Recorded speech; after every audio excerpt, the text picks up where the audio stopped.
So hello everyone, welcome back to the my new another blog. I hope आप लोग खैरियत से होंगे और मेरा आप लोग पूछ नहीं सकते हैं बिकॉज ऑफ आज नीट का रिजल्ट आया है और ऐसा लग रहा है कि बिल्कुल सब चीज़ ख़त्म हो गया है। और रात को बज रहे हैं 1:30 और मेरे को अभी तक नींद नहीं आ रहा है बिकॉज ऑफ वगैरह वगैरह थॉट। कभी सुसाइडल था तो कभी कुछ और कभी कुछ आ रहा है। और अभी 1:30 बज रहे हैं रात को और आप लोग पूछ नहीं सकते हैं ड्रॉपर का हाल। जो ड्रॉपर होंगे वही समझ सकते हैं। और ये मेरा सेकंड अटेम्प्ट था और मैंने फर्स्ट अटेम्प्ट पे मेरा मार्क्स आया था 549 मार्क्स आया था वहाँ पे। और फिर उसके बाद मेरा मार्क्स काफ़ी लो स्कोर गया है। जब पिछला बार होता है ना, आपने ज़्यादा मार्क्स गेन किया फिर उसके बाद अगला साल उससे कम आ जाता है तो और थोड़ा सा माइंड डाइवर्ट हो जाता है। आप तो समझ सकते हैं कि हाँ, इस साल का पेपर हार्ड था उसकी वजह से मार्क्स गिरा है। यानी मेरा ही नहीं, हालांकि सबका गिरा हुआ मार्क्स है और किसी किसी का इंक्रीज भी हुआ है, ऐसा नहीं है। और आप तो समझ सकते हैं बट घर वाले या आसपास के लोग नहीं समझ पाते हैं।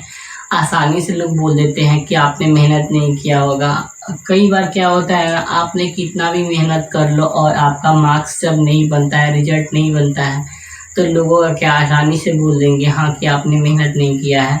तो आप कुछ बोल भी नहीं सकते हैं जब तक आपका रिजल्ट नहीं हो सकता है। जब तक आपका रिजल्ट नहीं हो रहा है और सामने वाला कुछ बोल रहा है तो आप लोग वहाँ पे जवाब ही नहीं दे सकते हो और देना भी उचित नहीं है। क्योंकि जब तक आज आप कुछ किए नहीं हो तब तक आप जवाब कैसे दे सकते हो। और मेरा मार्क्स काफ़ी घटिया आया है और तो यहाँ पे मार्क्स तो वैल्यूएबल होता नहीं है। मार्क्स मार्क्स मैंने रखता है लेकिन उतना नहीं, क्योंकि यहाँ पे रैंक ज़्यादा वैल्यूएबल होता है। क्योंकि इस बार का रैंक काफ़ी डिफरेंट आया है पिछले साल की अपेक्षा। क्योंकि मैंने 628 मार्क्स पे देखा है कि 288 रैंक, इतना कम बच्चे ऊपर वाले मार्क्स पे। और मेरा रैंक आ रहा है अराउंड 3,04,000 के अराउंड मेरा रैंक आ रहा है। और आप लोग समझ सकते हैं कितना घटिया रैंक है। इतना पे तो कुछ भी नहीं मिल सकता है। और मैंने सोचा था बीएससी नर्सिंग करने का। आई होप बीएससी नर्सिंग मिल जाए, बीएससी नर्सिंग या बीएमएस मिल जाए। बट एक होता है ना, दिल से जो एमबीबीएस का सपना देखा है ना, दिल से जा नहीं रहा है।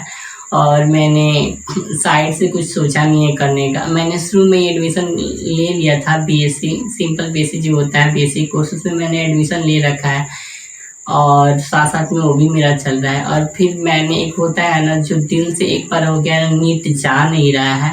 और फिर से मैंने अपने आप निर्णय लिया है कि फिर से मेरे को तैयारी करना है फिर से नीट का। कई बार होता है ना कि आप सोच नहीं सकते हो कि फिर अगला बार क्या होने वाला है, लेकिन मेहनत हमें ये होना चाहिए। हमें ये ज़रूर पता होता है कि कुछ ना कुछ मेरे में गलतियाँ रहा होगा तब मेरा मार्क्स नहीं बढ़ रहा है, तो हमें उन चीज़ों को इम्प्रूव करना है और काफ़ी अच्छा से इस पर तैयारी करना है। तो आप लोगों ने मेरा रैंक जान चुके हैं, 3,04,000 के अराउंड मेरा रैंक है। और मार्क्स बता दूँ तो मेरा 360 प्लस और यहाँ पे 318 -11 कर सकते हैं तो मेरा मार्क्स आ जाएगा। और तो यही मेरा मार्क्स और मेरा रैंक है 3,04,000 के अराउंड। आई होप आप लोग का मार्क्स कितना आ रहा है, प्लीज़ आप लोग भी मेरे को शेयर करना ताकि मेरे को भी कुछ लगे हाँ कि मैं ही केवल ऐसा नहीं हूँ। कि आप लोग का मार्क्स कितना बढ़ रहा है, मेरे को भी थोड़ा सा मोटिवेशन मिले कुछ करने का। तो प्लीज़ आप लोग भी कमेंट सेक्शन में अपना राय देना और अपना मार्क्स भेजना। और मैंने सोच लिया है प्रॉपर तरीके से कि मैं फिर से ड्रॉप लूँगा और एक इंटू पॉइंट ओ से ही मैंने पहले से ही बैच ले लिया था। इंटू पॉइंट ओ के लिए मैंने सोचा था कि हाँ करना है, लेकिन फिर भी जब रिजल्ट आया ना आज, तो बिल्कुल सब चीज़ ऐसा लग रहा है कि बिल्कुल सारा चीज़ खत्म। आपने जितना भी मेहनत किया है ना, अगर रिजल्ट नहीं हो रहा है सारा चीज़ खत्म। ये दर्द केवल ड्रॉपर ही समझ सकते हैं। फ्रेशर वाले को तो चांस भी आराम से मिल जाता है, घर वाले चांस दे देते हैं। लेकिन ड्रॉपर के ऊपर जब बीतता है ना, केवल और केवल ड्रॉपर ही समझ सकते हैं। आई नो सबके गार्जियन एक तरह नहीं होते हैं, लेकिन कई बार क्या होता है ना कि ड्रॉपर का कुछ हाल नहीं ऐसा होता है। तो मिलते हैं अगले वीडियो में, तब तक के लिए बाय। और प्लीज़ लाइक एंड सब्सक्राइब।